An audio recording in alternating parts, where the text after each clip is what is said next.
That's the independent. Hello. You forgot to put us on. I can't hear you. I was wondering Hi. where everybody was.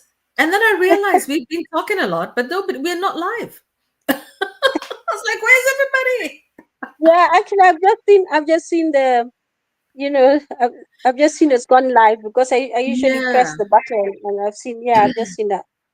Yeah, So I so think we're going to have to restart the show because unfortunately it was just me and you chatting here. Hmm? We haven't been live. okay. Yeah, that's all We're right. like, where's everybody? Okay, Yeah. guys, welcome to the show. Welcome to the show. And today we have Susan with us as usual. And I'm going to put, yeah, and then we have Susan with us as usual. And the topic is the Kenyan vlogger who's killed in the police cells. What a terrible, terrible thing that happened in Kenya, guys. What a horrible, horrible thing. Please join us in the StreamYard. Let's talk about this. I have spent several days not being able to sleep properly because of this issue. I'm sure many of you guys the same way. I'm going to remove Susan for now so that she can come back on. Susan, welcome back onto stage. But guys, how have you been feeling about this whole issue?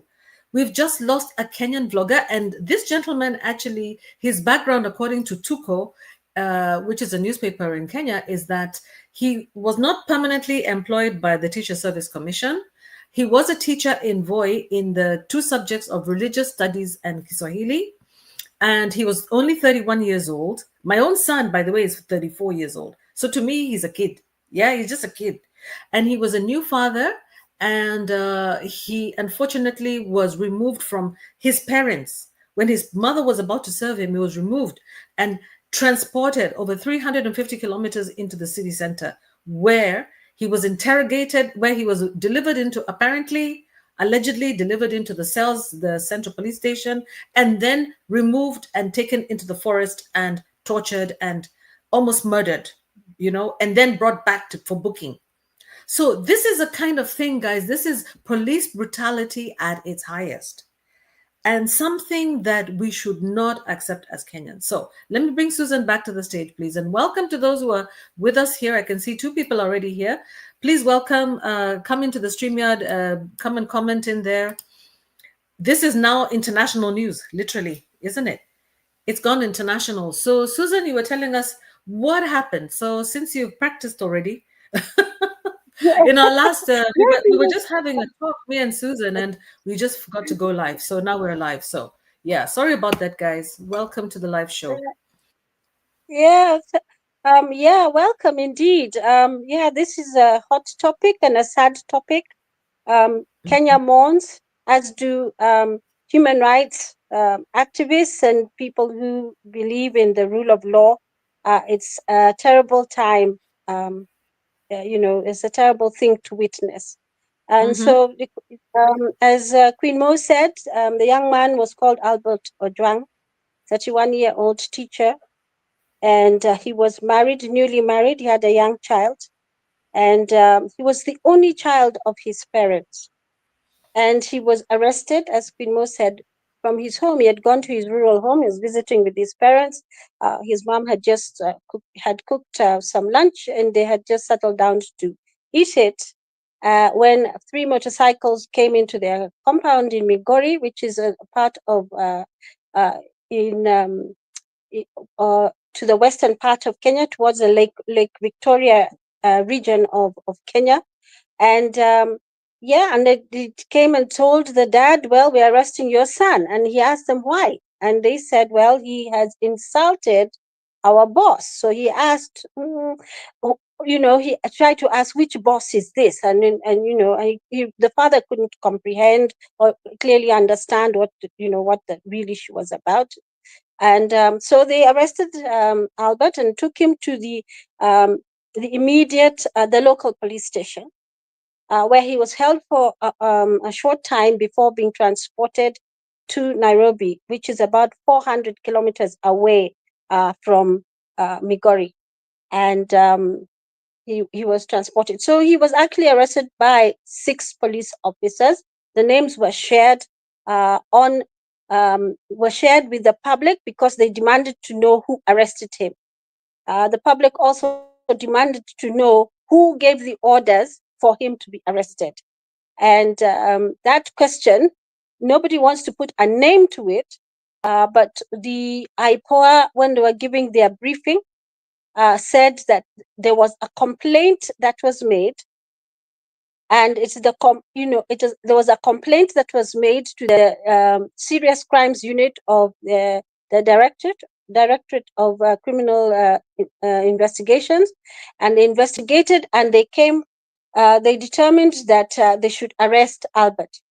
The question again also came up, was he the only person who was arrested in relation to the alleged offense? And the IPOA spokesperson, the person who was speaking on behalf of Seems IPOA, we're having a problem IPOA with is sound the again independent. because. Oh, sorry. IPOA is the Sorry, Suzanne. independent. Yeah, can you hear? Mhm. Yeah, Yeah, there's a IPOA bit is of the a problem. independent. I think my internet connection is not very stable for some reason. I guess being a Yes. Friday and everybody's online. Yeah. So guys, just be a bit patient with us, and thank you for the thumbs up. Being a Friday, everybody's online, everybody's probably calling Kenya. And you never know what's happening with the internet in Kenya. So let's be patient. You know, during this season when people are discussing this issue, it's never easy. You know that, right? So let's just hope that it's going to be stable. Yeah, it looks like it's stabilizing now. Susan, go ahead. Thank you for the thumbs up, Uh, guys. Please come on board and call your friends. Come on board. You can join us in the StreamYard. The link is right there, streamyard.com. You can join us in the comment section. Give us your views. Some of us have not slept for days. Okay, Susan, go ahead. Sorry for the interruption. Yes, as Queen Mo says, please, you're welcome. We want to engage with you on this subject and even talk about the implications of it. Yeah, so IPOA, I was saying, is the Independent Police Oversight Authority. So they are actually, it's a constitutional organization. It's an independent organization, and it oversights the police to ensure that there are no excesses and that there's somebody policing the police. Basically, that's their job. So IPOA had done some investigations, and that's when they came up with the fact that because the question came up, was he arrested alone? Was he the only person who was arrested in relation to that particular offense, alleged offense? And they said, well, yes, he was arrested alone, but previously he said that he had heard that previously there had been another individual who had been arrested, but that person had been released. So we don't know whether the two are connected. He didn't give a name of that person. So anyway, they claim that because the question, like I said, was that who gave the order for the arrest? And basically they're saying that the order was given in the course of a criminal investigation. And then, and you see, like I told you earlier, the dad asked, "Why are you arresting my son?" And the answer was that he had insulted their boss. And basically, they're saying that he published. What did he do? He what did he do? He shared. Yeah, he He shared shared a a post newspaper. on Yeah, X, yeah, he shared a post on X, which they're saying was previously not Twitter. even, Mm-hmm. yeah, which they're saying was not even a genuine post, that it was something that was fabricated. So that they're saying he shared it. But regardless of whatever he did, it, you know, no, but you can't, people, you can only be sentenced to death by a court of law. You cannot, nobody can do something like that. Nobody can kill you. That's a criminal offense. So anyway, going back a little bit, so he was arrested, like I said, and brought 400 kilometers from Migori to Nairobi. The question again that has been asked by many people is, so why was he brought all the way to Nairobi, and there's so many police stations and there are courts all along the way, you know uh, and the answer to that, and the answer that I'm seeing online, is they're saying that the offense was committed in Nairobi. And so I'm not sure so sure that they could even tell how they could tell where if it was an online, uh, if it was a cyber crime as they're saying it was, how they could tell exactly where it was committed. Although perhaps with the technology they can tell exactly where the actual post was made. So Albert, so he was brought into police custody from Migori to Nairobi. He arrived, he was booked in according to the occurrence book at 9:35 p.m. on Saturday night. He had a conversation at some stage with a friend of his, and he sounded quite terrified. And he was asking, because he has never been arrested, he had never experienced that type of confrontation or situation where he was in the hands of the police. So he was scared. And he was asking his friend some questions, and then the friend tried to assure him and say, look, Central Police Station is one of the safer police stations in Nairobi. I'll come and see you in the morning. So the story goes is that at some point in the night, he was also booked into his own cell. That's the information we have. I mean, that's what is out there. Uh, at some point in the night, he was removed from his cell and taken to Karura Forest, which is a forest which can be approached from different roads. But I think it's from the Kiambu Road side that they said. And he was tortured. He was beaten thoroughly. Now that story, in terms of how him being beaten, is aligns with the postmortem that was done by a forensic pathologist. He was accompanied by, there were 5 of them, and they represented different interest groups. The family is represented by the Law Society of Kenya, so they had their pathologist. Then we had the Independent Medical Legal Unit. Then we also have the Kenya National Commission of Human Rights. Each of these had their own pathologists. And we had, the lead pathologist, and there was another pathologist, so a total of 5. So when they did their investigations, they found that the cause of death was serious injuries to his head, 2 features of neck compression, and 3 soft tissue injuries inflicted from an external source to all parts of his body. So the injuries to the head, to the limbs, to the arms, legs, all over his body. He had soft tissue injuries, and they said it was in keeping with assault. So some of the questions that came up was that, how can you tell how long he was, subjected to that violence? And the doctor says, well, we can't really tell how long it took them to for those injuries to be sustained. The other one asked, what about, um, does it in any way, is it consistent with the police report that he committed suicide by banging his head on the wall inside the police cell? And they said no, he could not, it's not consistent with that, that it's consistent with assault from an external source, but not a self-inflicted injury. Reason being that he had injuries all over his head, to the front, the side, the back, and the injuries were all over. And they said that if it was self-inflicted, the way they're saying, it would be centralized in a certain part of the head. But this was all over the head. And then you match that with the other injuries that were to other parts of his body, which pointed to the fact that there was injury from an external source. So he also noted that they also noted that there were signs of struggle, which also tells you that it's consistent again with an assault, because he was struggling. He seems to, so there's like defensive wounds, trying to protect perhaps his head or other parts of the body that were being that was receiving the injury. One of the interesting features of this case is how uh, the Senate, which I was saying earlier, operates like a quasi judicial chamber. And so they summoned the CS of Interior, that is Murkomen. They summoned the Inspector General of Police.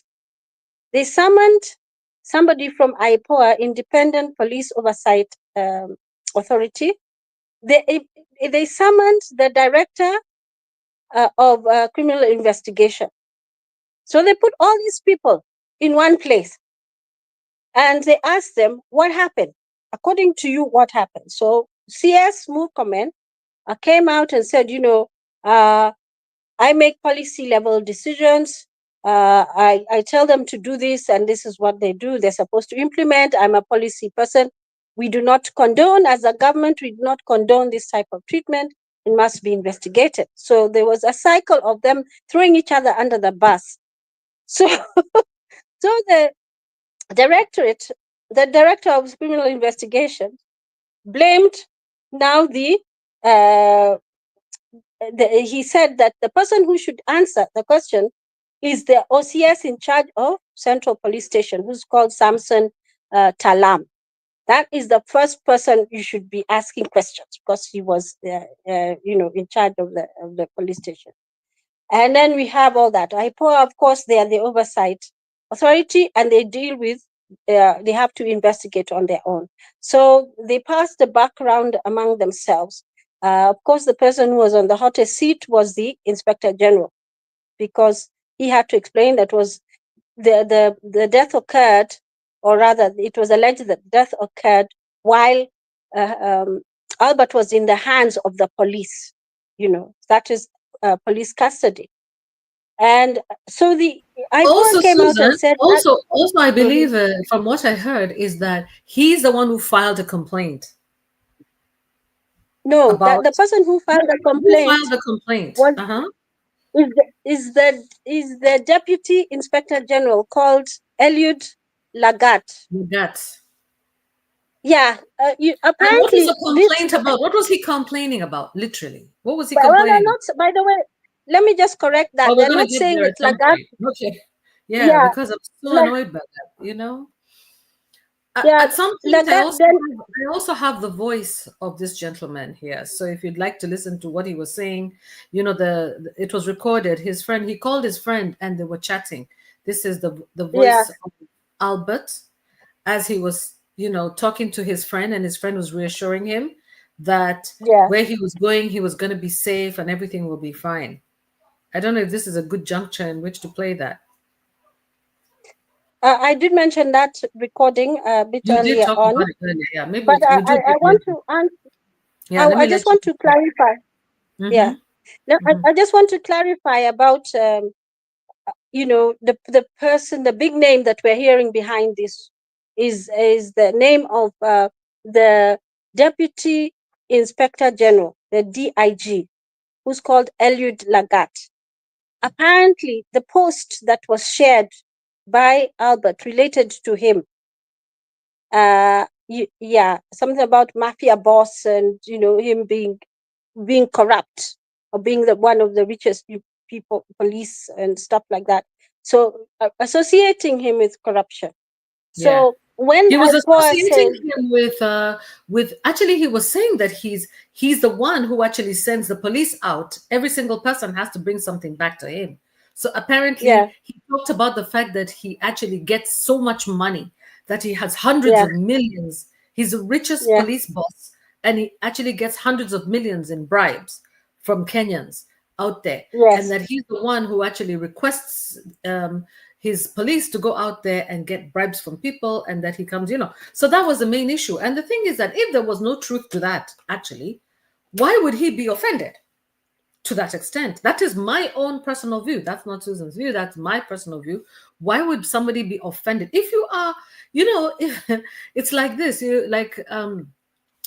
you are convicted, or should I say accused of having committed some sort of crime, and you haven't committed the crime, then I believe, what you wouldn't actually take action. Your action would be to actually prove it that it wasn't true.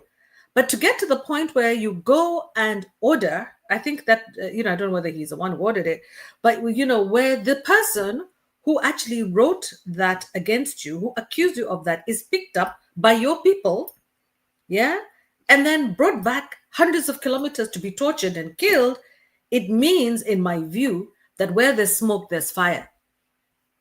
That's it. And although right now they're still doing the investigation, my view is that, yeah, yeah, Definitely, there has to be something to do with that. And instead of him saying, no, it wasn't me, in fact, I believe the investigation should go into his bank accounts to find out whether or not it's true, or wherever it is that they hide the money. Again, this is another problem, and this goes to another area where, we'll get to eventually. But one of the things that we need to understand is, regardless of how much money you get, you'll never have enough. Money is never enough. It's kind of a spirit. It's like alcohol. Yeah. Yeah, it's a spirit. You get money and you get money. And the people who have money, they hoard it even more. The people who spend are the ones who don't have. The ones who don't spend are the ones who have. And then they go and invest it in places like Dubai, I don't know what. And right now you can see the Middle East is a no-go zone right now. God has his way of handling these things. But let me not hijack Susan's moment. Go ahead, Susan. Yeah. You know where I'm Yeah, going with just this? just Yeah? Okay, I'm yeah, just contextualizing things because I'm coming at it from a different angle, but Susan's giving us facts and I'm giving interpretations, right? Okay. We hope that you guys yeah, will come in on the comment section and give us your views about this. It's a sensitive topic, but hey, we have to talk about it at least. We have to discuss it because this guy took his life. I mean, he gave his life, an only child of his father, gone just like that. yeah, A yeah, tweet. Yeah. yeah. He was the only child of the parents, and I think, if I'm not wrong, he was born quite when they were a bit old. He was not, they were a bit aged when he was born, and so Yeah, he the was father the was only saying that, child. where will I find another child at my age? The father Yeah, himself. uh, The mother doesn't look very yeah, much older, but the father might be much older than the mother. I don't know. But he was like, at my age, and the way he struggled in the quarries, I can imagine. Kilifi yeah, is a very cold place. I'm sorry, very hot place. yeah, Very, very hot yeah, place. Yeah. And you yeah, imagine him, yeah, hitting stones to help him go to school. And he studied, graduated. You guys, man, raising a kid until they're 31 is no joke. For them to be just like murdered in this way. Cruelty of the highest yeah. order. Yeah, so that's what happened. So he was held, taken to Karura Forest. The side that I from what I read, it was the side of Kiambu Road. Karura Forest is quite vast, and you can approach it from different roads in Nairobi. And he was, brutalized in that place by some people. Um, and there was mention of a senior police officer and the driver, and he was brutalized to the point of losing consciousness. Was They attempted to return him. They returned him back to the police station. So yeah, he was removed from the police station at some point in the night. After being booked in, he was removed again by this uh, senior police officer and the driver, and in a private car and stuff like that, and taken somewhere in Karura Forest, brutalized there to the point of losing consciousness, brought back to the police station, rushed to Bagadi Hospital, announced to be dead on arrival at the hospital. Of course, from there, he was taken to the mortuary. The OB in the police books the occurrence book in Central Police Station says he passed away at 1:39 p.m. That will be on Sunday. Meanwhile, the dad is there. He's looking for his son. He has come to Nairobi. He's looking for his child, only to be told that his child is actually in the mortuary. You can imagine the shock. You can imagine the horror. Not expecting that the police would be, if the child is in police custody, the police is supposed to be um, uh, taking care of people. They're supposed to be protecting people, and yet he has lost his life while he was in the custody of the police. Um, the interesting thing about, nobody really wanting to name who gave the order is interesting, because we keep hearing this word cropping up, senior police officer. Remember, I told you that when he was being arrested, the father was told he has insulted our boss. The thing about also the money that is associated now with the allegations of corruption, and that he's the richest, that the DIG is the richest person and all that. Again, the DIG himself may be a proxy for other big names in the nation. So he's just perhaps the person coordinating it and whatever. But the other people who are beneficiaries of those millions and millions of shillings, which are collected um, by the police and then brought into given into the come through his hands. So this is an allegation that was made about this DIG, and of course we know what happened. The protests on the road. It was actually nationwide protests. Really disappointed with the police and demanding the sacking of the DIG. Notwithstanding how the protests were going, because they were quite aggressive, especially in Nairobi. They said they're not going to dismiss the DIG, will not be sacked. So they've decided that, the investigations are going on.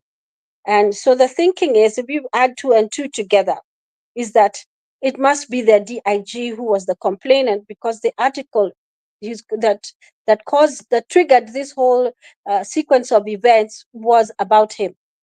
And so of course there's also that fear about, is the police protecting its own? But because of public protests, they've actually had to do something about it.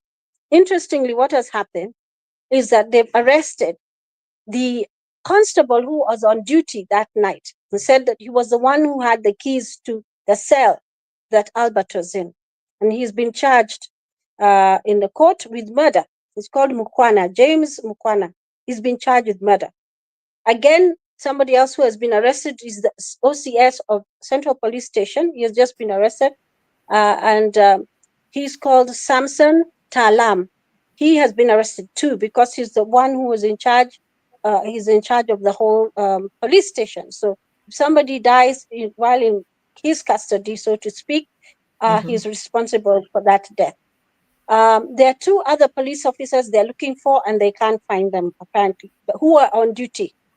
According to what I heard the IPOA saying, they said that there are some investigations going on, and that there, no, not IPOA. I was listening to the court case of Mukwana, because he was arraigned in court. He was brought before court and charged with murder. So the lawyer, Dunstan, he's called Dunstan Omari. Danson Omari, anyway. He was arguing for bail, and they were saying no, he cannot be released on bail because he's going to interfere with witnesses. And he was asking, but this guy is just a constable, a mere constable. He has no power, authority, uh, you know. And so he's implying that he's the fall guy, which I'm sure most Kenyans think that this guy is actually the fall guy. There's some, bigger bosses who are behind it, and that the police had to arrest somebody, so that, to try and quiet the noise. And this is budget time as well in Kenya, and it's been known to be a very volatile season. Actually, the reading of the budget was upstaged by this event, completely upstaged. So the protests on the road have been about, this unlawful killing, unaliving in police custody, and with the budget issues taking a second position. So the issues that we need to think about. Remember, I talked about the actors that we are going to see coming together or playing different roles. So we've had Parliament through the Senate having the inquiry and asking questions and demanding justice. And actually, interestingly, they have all spoken with one voice, saying this is wrong. People cannot die in police custody. This should not be happening. But of course, there's some nuance differences, but the fact is they're in agreement that nobody has a right to unalive another person, and whoever is responsible for that should face the full arm of the law. So we have Senate. They've had their day with the bosses of the various arms I talked about, IPOA, the National Police Service, the Directorate of Criminal Investigations, and the CS himself, the Cabinet Secretary of Interior. So we've had that. That's Parliament. Right. We have the courts now who are going to take up the hearing of the cases. We have the National Police Service who are supposed to be investigating. We have the Director of Criminal Investigation who are also investigating. And then we have IPOA who's oversighting, and who's supposed to be oversighting. And because it's police involved in this particular case, they have an interest because they have their duties to police the police. So they're also investigating. So there are all these different levels. And of course, don't forget the health sector with the forensics, the pathologists coming in to give their reports, to give their investigation. And in fact, I heard the pathologists saying that they're even they've taken some samples which have been taken to other, for further testing. So perhaps that testing would help us to know, more about how Albert passed away. So the other thing that is at play here, apart from the judiciary and the police and the oversight authority, the CS himself, who is supposed to be a policymaker, the parliamentarians who have done their bit in interrogating and pushing, speaking really on behalf of their constituents, the constituencies, and their counties, on the issue. We have this situation where we are looking at a situation about the constitution. This is against the backdrop of our Kenya constitution and our laws. And what do they say? And we know for sure our constitution protects people's lives. But nobody, there's a process that needs to be followed. You investigate, you arrest, you charge. If you're not going to charge within a certain period of time, you must release that person. That sort of thing. But we've seen increasingly that there's a tendency now for people to be arrested, kept, and over issues relating to our human rights as a nation. Last week, we talked about this young lady who developed a tool for public participation on the budget. And she found herself arrested from a graduation ceremony, held in police custody for 4 days, and then taken to court on a charge which, according to her lawyer, former Justice Maraga, cannot be sustained. It's not a charge known in law. Mm-hmm. So now so we are having this issue of our freedoms being affected by what we're seeing around us. And it's like we're operating in quite a dangerous space where you cannot speak up. You cannot speak up. You cannot say. You can, even when you do something innocently, like preparing a public participation tool, you can find yourself arrested and in court. And can you see how that public participation tool would have been so useful at this point right now? Yeah? Because we would actually, at least the views of citizens, instead of going to the streets to protest, they can go on these tools, on their apps, on their phones, and send their views to Parliament, to Senate. They want these questions answered, to IPOA, to the judiciary, So I think Kenyans need to allow, the government needs to see this tool as a positive thing that could have actually averted protests, perhaps. Give Kenyans a voice, give Kenyans somewhere to vent, and give them, somewhere a legitimate platform where they can collect the real views of Kenyans and address them one by one. I don't understand, in a strategic manner, instead of, protests, which, the government fears and doesn't like. Yeah. Because it even got to the point where I believe even the president said that he's actually on the side of that. Actually, yes, he believes that this gentleman actually lost his life in the hands of the police, and he condemned it, which was quite interesting. Yeah. Sally is saying something. Imagine, it's scary times. If we can just be picked up from your home, that's another question. True, Sally, because also the question about whether the phone providers, such as, mobile phone providers, such as Safaricom, whether they are sharing, like geographical Information, details. yeah. Yeah, Mm. the details on your They phone. denied it, by the way. They did They deny it, denied but it, by the way. yeah, they Yeah, did but deny it it. But doesn't. that's an official position. You want to find out whether Yeah, there's some people who are compromised inside there. Yeah, yeah, we need another yeah. investigation on that to find out whether really that might be happening. They're tracking. There's a way to check whether your phone is being tracked as well. And the bloggers are always sharing with us how to check whether your phone is being tracked. Yeah, short of There having a was a thousand different numbers. Mm-hmm. yeah. There was a senator called, I think it's Cheragay. He was Mm-hmm. saying he was talking about his experience. There was a time I don't know what had happened, and the police were looking for him. So what he did is I don't know whether it was deliberate or by mistake. He left his phone somewhere and he went. And they went where the phone was. So he was saying, actually, in his submissions, actually, on this point of Albert, he was saying, he was actually calling out Safaricom for participating or allowing the invasion of the privacy of people by allowing the police to track phones, and then you end up with deplorable results where people end up, uh, you know, being unalived. You're tracked, using a private information or private. Yes, his private information. And he was saying that they actually went to his home, and lucky he was really, I think he said he was in Eldoret, and he had left his phone, like hundreds of kilometers somewhere else. And the police went there, which was not I a think place they Kenyans would actually normally should go. be careful. You should leave your phone and your tablets and things like that when you're going to travel far. If you feel like you're in danger, just don't go with your electronics. You know? Yeah. So, Yeah, just so don't all go with this, them.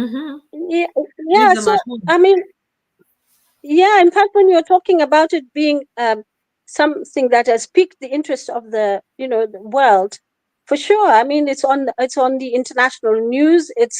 I've seen um, Starmer and I think even Trump have talked about what has happened and that something must be done about it.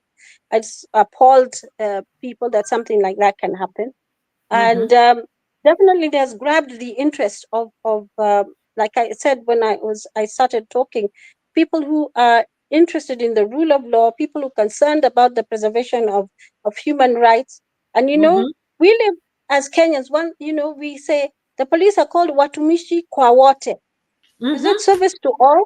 Service to Mm-hmm. all, and they changed their name from police force to police service. It was deliberate. That was a decision that was made so that they would appear to be more approachable, and not invoke fear in people. That you'd first be subjected to all type of things before they actually hear you out and realize actually you're innocent as opposed to anything else. But that is the sad story here, because to what extent did they investigate this? And if indeed a crime had been committed, why did they not follow due process? Why did they not investigate? I mean, they said that Albert was arrested pursuant to an investigation. Then they should have gone through the whole process. They should have arraigned him in court. Because you're saying the offense was committed in Nairobi. They should have taken him to one of the courts in Nairobi And and for again, him to picking face him the on a trial. Sunday. Didn't they pick him up on a Sunday? Saturday. We It picked was him a on a Saturday. Saturday. That's a weekend. Why are they picking people up on a weekend day? Yes. Why not on a weekday? Yeah. Yeah, when they can actually take them directly to court. Yeah, nobody should be picked up on a weekend. And before you're picked up, your rights should be read to you. And I don't think that was like an abduction. It wasn't a pickup; it was an abduction of sorts. Yeah, because did he have a choice not to go? Did he No. have a choice? No. No, he had No. to go. No. Yeah, and I think In if I fact, was a mother or the father, I would have said, "No, I won't go with you. I won't give you my son." But the thing is that many Kenyans don't know their rights. We don't know our rights. We don't know who to call if you're in trouble, if you're in problems like that. These are again CID officers, weren't they? These were the criminal investigation yeah. department guys. th- Yeah. So that No, was not even there the were. police. I think some. Mm, there were six names. There were names which were given. Mm-hmm. And definitely, Let me look it up. definitely for Mm-hmm. sure, they were going there to arrest him. They couldn't have been any objection or anything like that. And the father was told, if you have any questions, you follow us to the police station, which is what they do. Follow us to the police station. So which the father did. He went to the local police station. And then at some point, that's when they decided to transfer him to Nairobi. Yeah. Definitely the information was being you know, not really flowing well to the father, so that he could I don't know whether he would have been in a position to take preemptive action and get a lawyer immediately. And like you said, it's over the weekend, maybe it was not so easy to get people to help him out.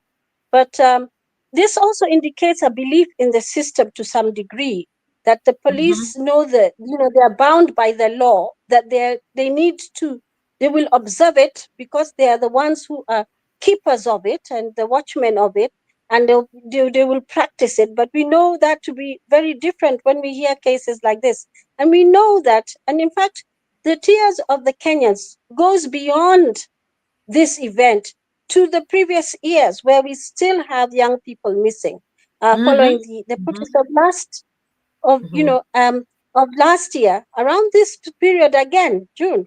We still have this, and we still have no officers charged with the killings, with the unaliving. We have nothing, none of that has happened.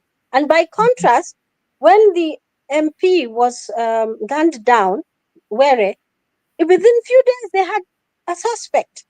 Was Yeah. it within a day? They had already arrested somebody. In fact, the senators raised this issue and said, look, we know you guys are efficient. If you want to be, you can be very efficient. That why is it taking you so long, and you have to be pushed by protests in the streets saying this, saying that, people in the streets, saying you must do something about this case. Can you imagine if the Kenyans had kept quiet? Yeah. What would the result be? What would the result be? And I think Nothing. the thing perhaps, yeah, Nothing what would have saved this, happened, literally. Oh, we have somebody else who's saying, Chief Negus is saying, correct. That wasn't an arrest, it was an abduction. It was there. Yeah, that's true. It was there. The cops, illegal actions. A lot of civic education is needed. That is true. We yeah, need civic education so mm, that people know their rights. That you don't have to yeah. release your loved one to anybody that you don't recognize, people who do not, identify themselves. That was an abduction. That was not an arrest. Honestly, it was not. That is not how you arrest people, is that, Susan? What goes on in an arrest? What's the difference between an arrest and an abduction in this case, you think? Hmm? Well, an As a lawyer, abduction maybe is, for you instance, can clarify it better. yeah, an abduction is when you're removed against your will, uh, without being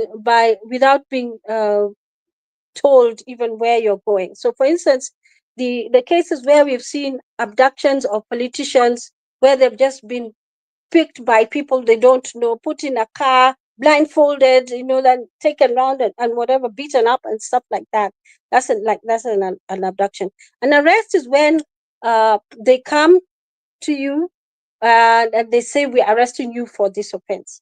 In fact, you remember the conversation with the dad. The dad asked they said, they actually told the father, I'm arresting him. And the father asked for what? And that's when he said he insulted the big boss. And so we get this story about the big boss repeating and repeating and repeating.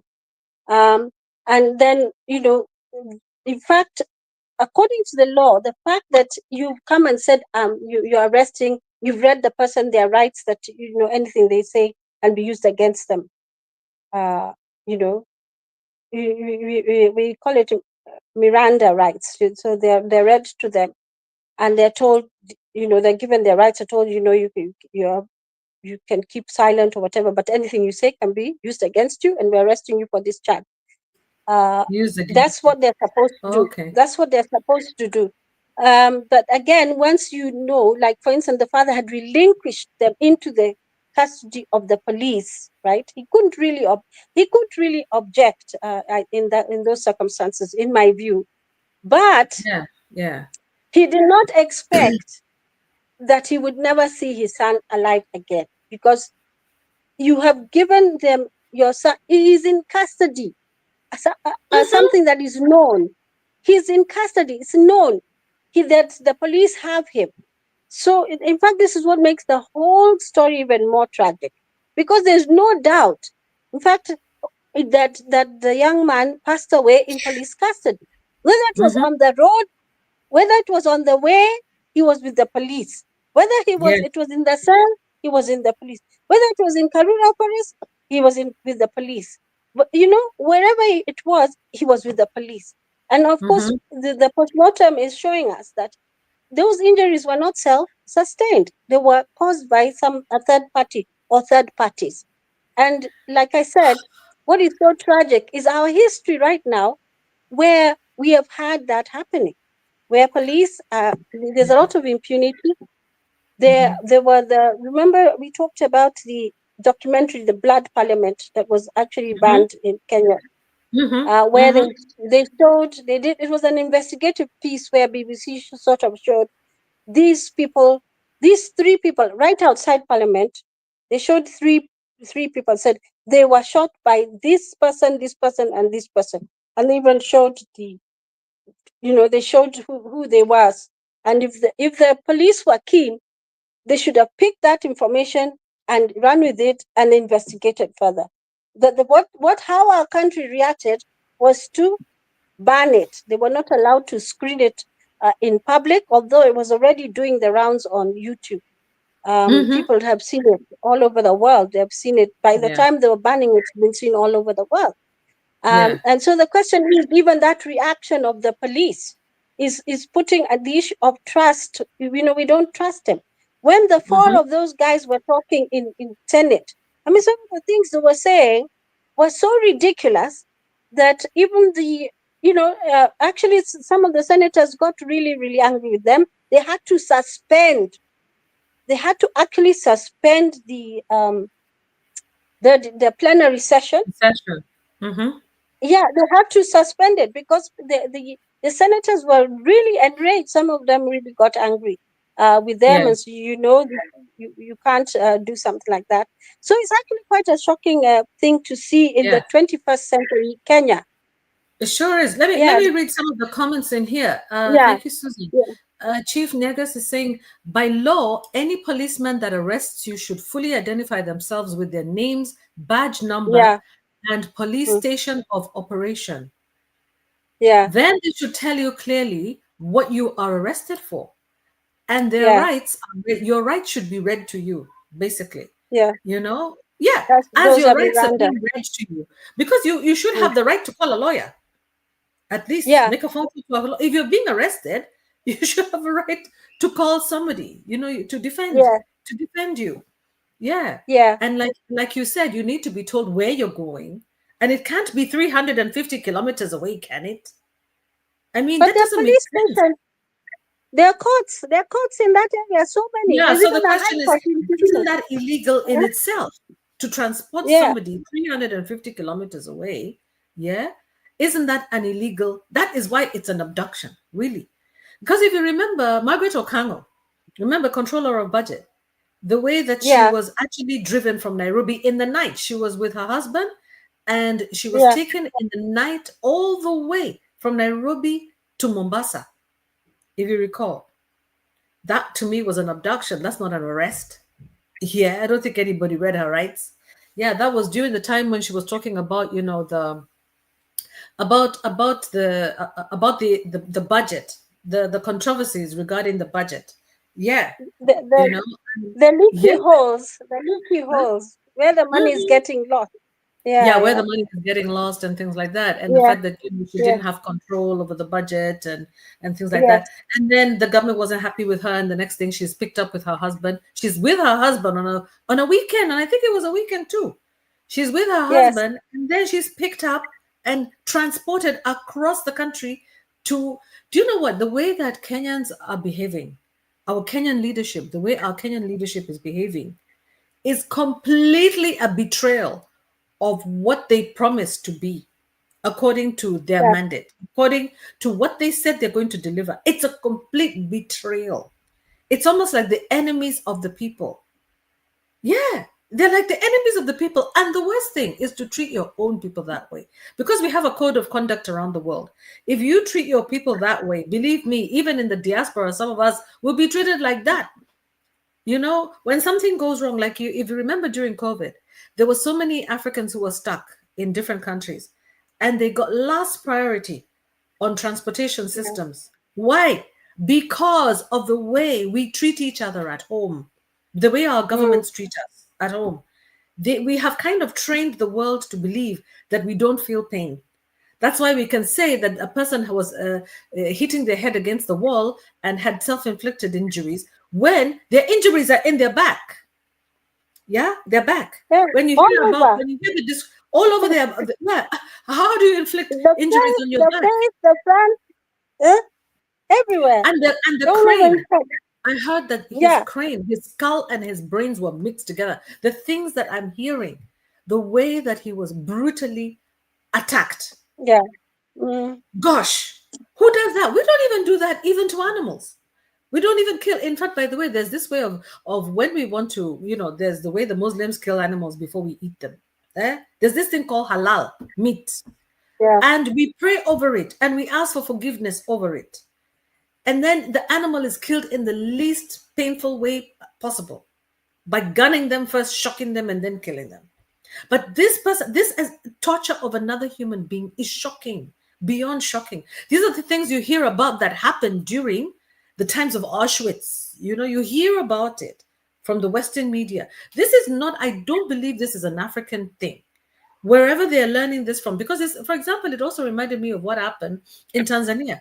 Like I was saying in my previous short, I was saying it's as if Kenyan police or the Kenyan authorities are trying to compete with Tanzania about who can be more brutal than the other. They want first position in brutality and cruelty. Look at the way they treated Boniface the other day. Boniface and That's Agatha. terrifying. Yeah. Yeah. Yeah. Mm, Look at the way that they were treated in very bad. Tanzania.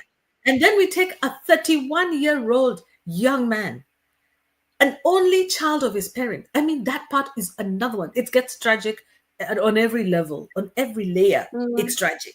Child of the poor. mm. Yeah. Child of the poor, only child, male child. Hmm? Only thing he did was write a tweet. People have whole channels. Th- Forget about a tweet. People have entire channels that criticize the government.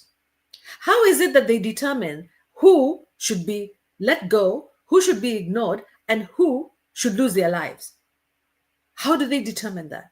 One person writes a couple of tweets, another person has an entire channel that criticizes the government, and they get let go. So let me listen to Sally. Sally says, gosh, they came to one with such aggression that one panics and keeps mum. Seems like they are also under extreme pressure. I mean, explain the pounding the man, yeah, Albert underwent. Yeah? The person who meted the injuries on Albert, what was their frame of mind? He must have been very, very angry. Yeah. Yeah, it People was, just completely lose control. Oh, it's and just terrible. it's also, this is 21st century, right? And you don't expect that, the way the world has evolved, you expect criticism. People are outspoken. There are so many avenues and platforms where people will give their views. And also, our constitution in this nation allows us to express ourselves. There's freedom of expression, but we're seeing increasingly that there's no freedom after expression. Um, but it's, you're allowed to say, to give your views and opinion, but that's your view and opinion. And even if even it hurts your feelings, it doesn't entitle you to react in such an aggressive manner, and even to mete out some sort of, you know I, cruelty and punishment, that is not befitting of this time, or any time at all, because of our laws. The police have their own laws, even about how they're supposed to handle people. There are all these laws apart from the constitution. There's so many things that they have to abide by, that about their conduct. And sadly, we're finding it's the pawns who are facing the music, the pawns who have been, um, you know, put in the foreground, and we are not sure that we'll ever find out who was really behind it, or we'll just have the suggestion of a name, and it will remain hanging there without much being done about it. After all, we still don't know. Nobody has been charged, to my knowledge, for what happened last year in June. In fact, the young people have said, well, 25th June, I saw that in the news. I'm not sure whether it's going to happen. They said they were going to also have a memorial or walk or protest, remembering those who lost their lives last year on that. And the fact is, instead of the police doing much to unearth, to bring out or to improve their image, and they continue to lose trust of the public. So even when the IG is talking, nobody believes what he's saying. When Amin, who is the director of criminal investigation, when he's talking, nobody believes what he's saying. And that's the worst thing ever, because the security is one of the pillars of a society. They're the enforcers of the law. They're the ones who take people who have broken the law. They investigate and take them before a court of law to face due process, to face the trial, to be charged, for the constitution to be observed. But now we're in this sad place where we Which can allow you just raise to our get hands a and glass say, of water, Susan. But it's true. God help us. God help Yeah. us. Yeah. And it's really sad because there are so many wonderful police officers, by the way. I have been Mhm. fortunate, actually, as an individual, to be faced with such great police officers. Many of them, I can say 90% of the police that I've come across with have been decent human beings who have helped me when I needed it. Let's say maybe you have an accident, or you need a paper, or you have an incident. You go to them, maybe somebody stole something from you. You go to them and they actually help you. They're very helpful human beings. Many people who go into the police service are actually called to help wananchi. Many of them actually go in there because it's a calling for them. The same way, maybe some of them go into it because, or maybe because maybe they qualified for it. But there are some people who literally actually enjoy the job of providing security, providing support to citizens. They enjoy the job. So it's those rotten apples that need to be removed from the police service. Yeah. It's those rotten apples that need to be, because it's just those few rotten apples that decide that they will go against the Constitution. Like, whenever you hear the Americans speak, they always say, we have allegiance to the Constitution. And the American people always remind their military. The American people remind their military that they should serve the Constitution and the people of America, not the president, not an individual. And that's something that needs to be indoctrinated into our own police service, that you serve the Constitution of Kenya, you serve the people of Kenya, not an individual president, not an individual. No, it's a constitution. Actually, do you pledge your allegiance to a president when you are a police person in Kenya, or is it to a constitution? Who is it to? Let me check for these people here. There's Chief who's saying, agreed. There are a number of very good policemen. That's true. I've met them too. Yeah, the rotten apples are the issue. That's the problem. You guys in the police service, we know that it's not all of you. Majority of you are great. Actually, I would say 90% of the police officers. I remember, you guys, there was a time when was that? I think it was in 2008, or during the clashes, during the multi-party thing, during Kibaki period, when there was a changeover between Moi and Kibaki. Do you remember that there was a curfew in Nairobi? I had just come in from outside the country, and my son was actually he was with a friend somewhere else in town. And I said, there's no way I'm going to be separated from my child. I don't care what's going on. I was brand new. I didn't care about the curfew. I just went on the road. You won't believe I was one of the very few cars on the road, and it was very frightening. Very, very frightening. But during that period, I saw police everywhere. They were lined all over the streets. They left me alone. Me and maybe 2, 3 other cars. We were left alone. They did not attack us. Yeah? They were helpful. They were not, I felt intimidated, but I felt like I was secure. Actually, I felt the security. They were there to secure us. And I felt secure. But it's really sad when you see this kind of thing. I'm sure many police officers right now are very pained by what has happened to Albert. I know many of them don't agree with this. Many of the police officers are also Christians, or they are religious people. They're just like you and I. So this is the thing, that we cannot blanket judge the entire police, because we cannot make them all the scapegoat. The problem is, who are those people who are breaking the law using the name of the police in this way? And Jane is saying our level of tolerance has gone through the roof. Our leaders should accept criticism with a pinch of salt, not being so mad as to cause death or vengeance. By the way, that's true. One of the people, that's very true, Jane. And I would say, and welcome, Jane, by the way, finally you're here. I was going to say that, one of the people who taught us tolerance is actually Uhuru Kenyatta. I think the previous president, Uhuru Kenyatta, there's not a single day when he did not get a bashing from Kenyans. Every single day. Every day. And when he resorted to alcoholism and taking his alcohol, to calm his nerves or whatever he was doing, he was still bashed even for that.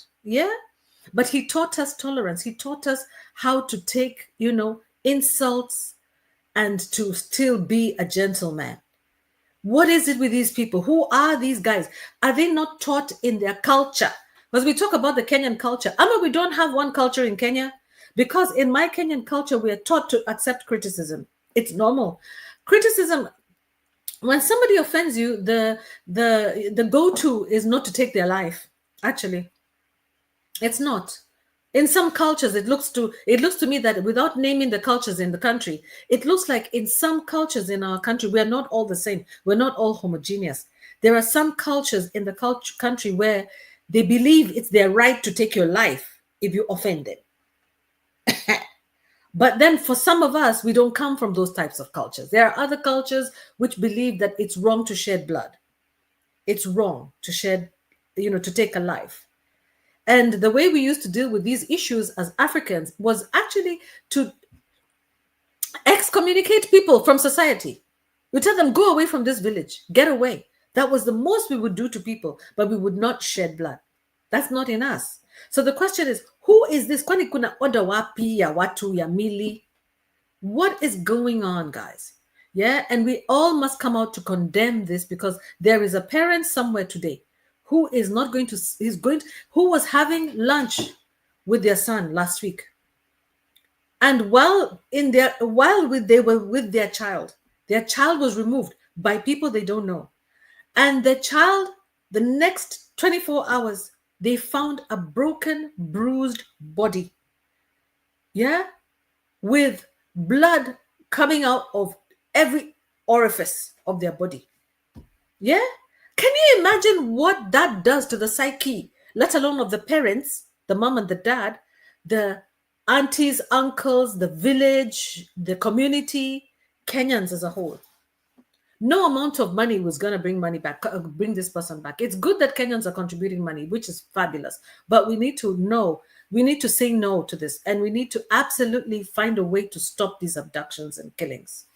We have to stop. We have to stop them. And then it also reminds me of the lady who lost her 2 sons in Kitangela. Do you remember that? Immediately, I don't know why that story came to mind. About this one lady who lost 2 sons last year. 2 of them. They were abducted and killed the same way. And then again, last week that there were two people also who were abducted and killed? Is it from Kericho or where was it? Same thing, torture. Why are we torturing each other, guys? Why are we doing this? It sounds like a cult to me. It doesn't sound normal. It does not sound normal at all. Okay, guys, thank you very much. Thank you very much for commenting. Thank you for being active on our live show. We're soon going to be winding up. We don't make it too long. We know that it's getting a bit late. We started early so that we can let you go early. So I think maybe we can use the next maybe 10, 15 minutes to talk about or to wind up this subject, because we're actually sticking mainly to one subject today because it's heavy. It's heavy on our hearts. and it's a big one. We need to accord this young man and his family, yeah, time. We need time to talk Yeah, about these issues, guys. Yeah. Okay, Suzanne. yeah. I think we should, we are condoling Pauline Isana to the family of Albert, and relatives, his loved ones, his wife, and the young child. I saw that I think it's Sakaja who has offered to educate the child, and the wife, I think, is going to organize for a fund for the two of them. But as Queen Mo says, money does not compensate for loss of a loved one, Who especially who at who the has prime offered to of do the that, life. Suzanne? Sorry, I missed that. Who? Sakaja, I think it's Sakaja. I saw something like that, and yes, I have my let's views let's about that. yeah. Yeah, I'm just saying what's in the news. Yeah, so yes, and I think perhaps we should observe, let's say, a minute of silence just for all those who have been passed, who have been unalived as a result of police brutality, because that's what it is. There's no doubt about it. They're acknowledging it happened, but nobody wants to actually tell us who really is to blame for it. So we're going to have some fall guys. So if we can just observe a minute of silence for those who have been unalived in the years, not just this year but last year and in previous years, because even in 2024 we had the finance bill protests, and and the abductions, and the stories we've been reading in the news about young people just disappearing, and their whereabouts are unknown. So we can just observe a minute of silence.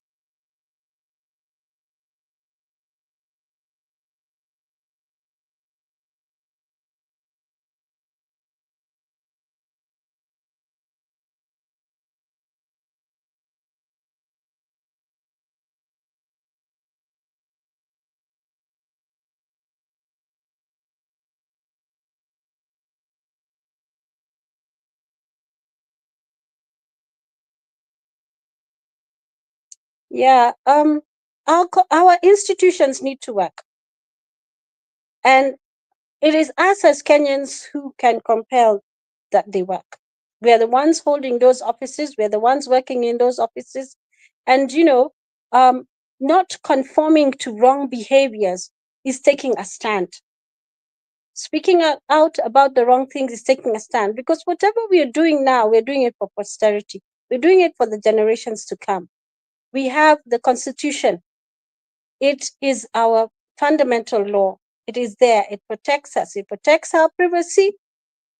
It protects us from arbitrary arrest. It protects us from human and degrading behavior. We have the acts that emanate or flow from it. We have the Police Act. We have the IPOA Act. We have all those acts that are supposed to be, reinforcing and implementing the Constitution. They have their various lines. So we Kenyans are responsible for our own destiny. We Kenyans are the ones who can take a position and stand and and respect the rule of law. Be guided by the rule of law.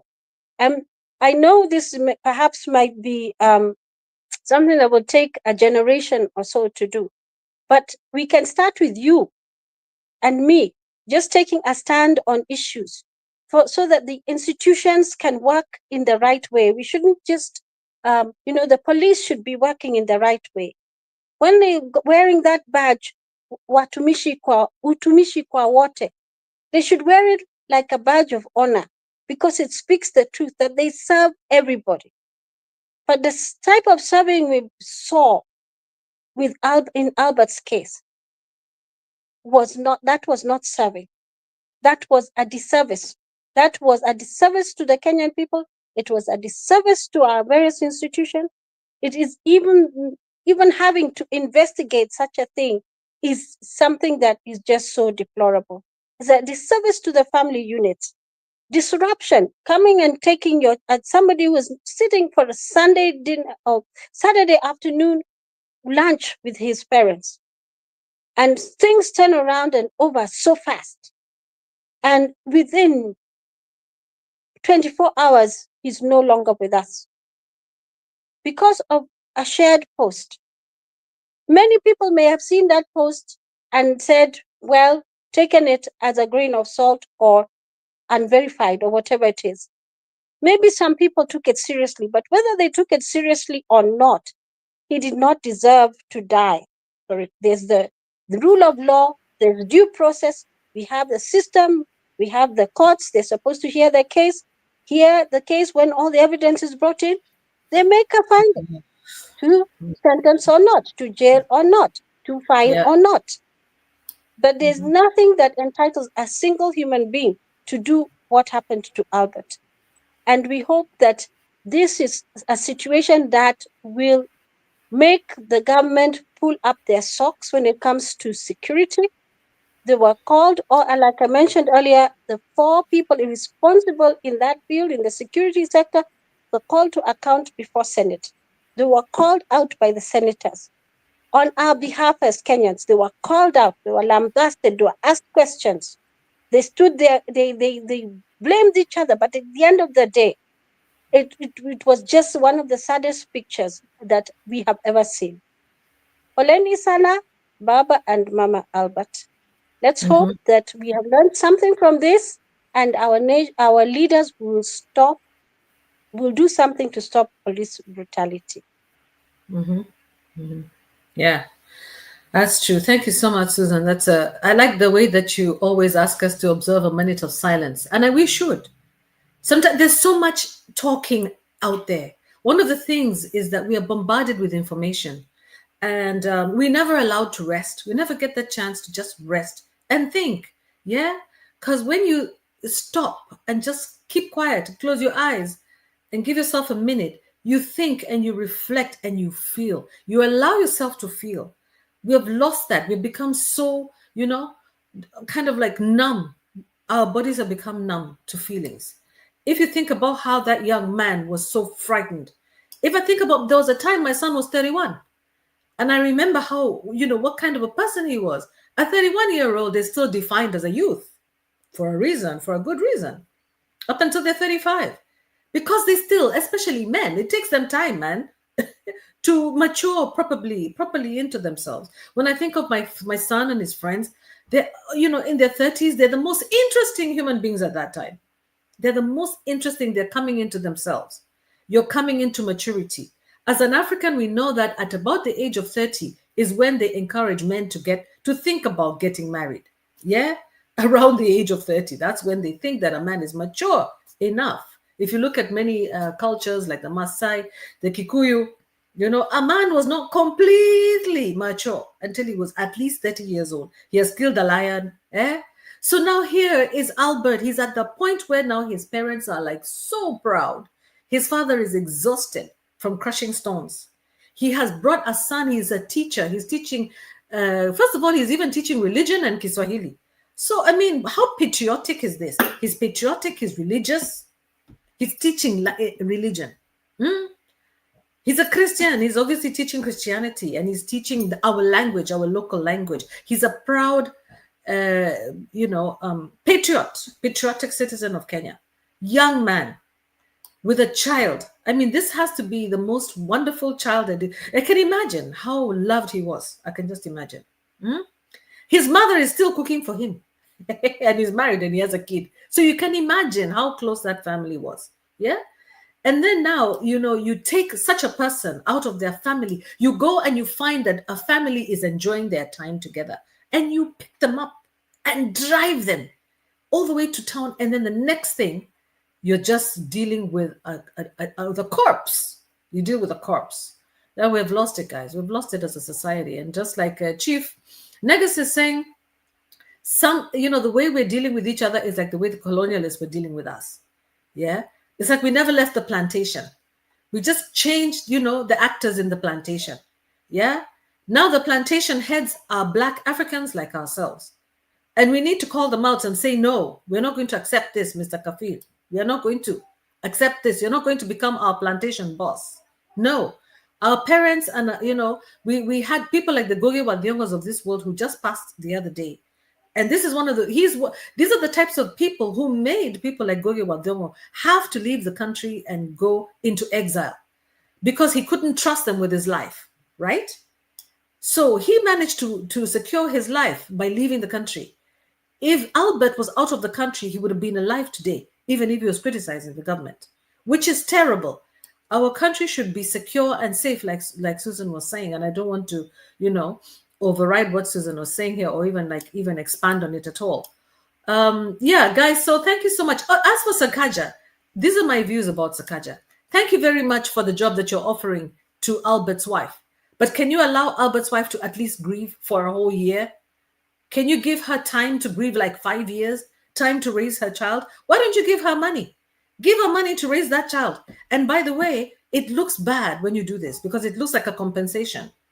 Like you're saying, it's okay, whatever he was worth, whatever he was giving you, even as people, we can provide for you. She only had one husband, right? We need to understand that a woman is attached to her husband. She has a relationship with that man. And so for other men to come in and say, hey, I'm going to help you, I'm going to give you a job so that you can forget that man. Or what? Or what are you doing? What exactly are you doing? Let the woman process. She has just had a child. She has just had a baby. That baby needs her. She should be on maternity leave for the next. If maternity leave is 6 months, for some people, this woman needs a double maternity leave. In fact, she needs 2 years maternity leave at the government's expense. If she was killed, if her husband was killed by police, that husband, his income for the rest of his life should be compensated to that woman. And she should actually be able to look after her family without having to work. That is what she deserves. And all the other mothers who have lost their children, all those women should be in counseling and therapy at the expense of government. All those people, there are ways that you can try to compensate or try to, I'm looking for the right words. They're coming in my language. To help people, to comfort people. Yeah. It doesn't have to be by giving them a job. The last thing they need is a job. And especially with people like you people. Why should she work with you? Why should she work with you? Does she trust you? She's all the way out in the village. You want her to come to Nairobi to work for you. That's a joke. That's a big joke. Yeah? No thanks. No thanks. If I were her, I would say no thanks, but no thanks. Yeah? No, Sakaja, just be quiet. Let the whole thing, happen. Let the whole procedure go through court. Let's find out what happened. Let's not try to compensate anybody because a life cannot be compensated. And that's it. Yeah. So all of you guys, thank you very much. All of you guys who are in the comment section, thank you so much. It's been such a lovely pleasure having you there. And it looks like having the show a bit earlier brought some of the people that we know and others who we don't know. If you're new to our channel, please understand that on Fridays, we have the show where we talk about Kenya with Susan. And then on Wednesdays, we're starting our geopolitics show. The rest of the time is just for me to just, interject and give you some of the family time, get you to know me a little bit better and things like that. So welcome to African Queen Mo, and just come on wherever you feel that you want to fit. If you want to do everything, that's great. And if you just want to concentrate on specific things, you're welcome to do that too. Just remember to give us a thumbs up and to comment and invite your friends and share this video with them.